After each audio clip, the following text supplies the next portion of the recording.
May 5th, 2018, Saturday of the 5th week of Easter. A reading from the Acts of the Apostles. Paul reached also Derbe and Lystra, where there was a disciple named Timothy, the son of a Jewish woman who was a believer, but his father was a Greek.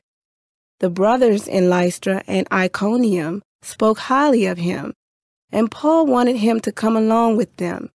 On account of the Jews of that region, Paul had him circumcised, for they all knew that his father was a Greek.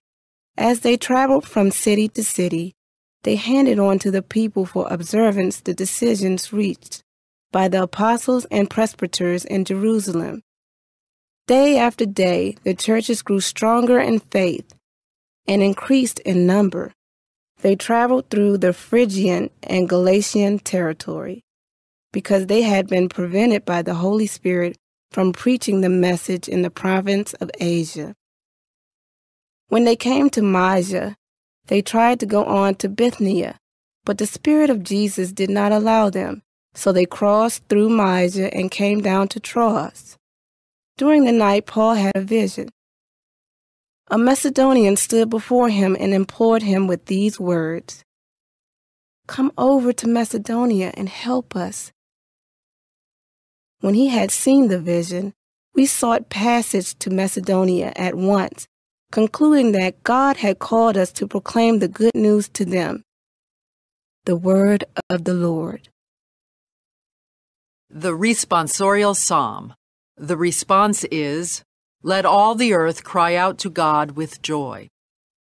Sing joyfully to the Lord, all you lands. Serve the Lord with gladness. Come before him with joyful song. Let all the earth cry out to God with joy. Know that the Lord is God.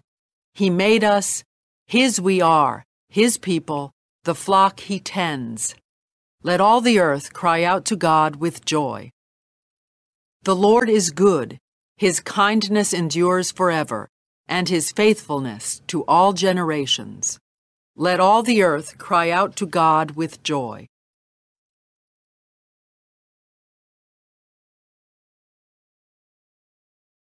A reading from the Holy Gospel according to John. Jesus said to his disciples, "If the world hates you, realize that it hated me first.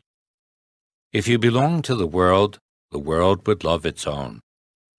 But because you do not belong to the world, and I have chosen you out of the world hates you.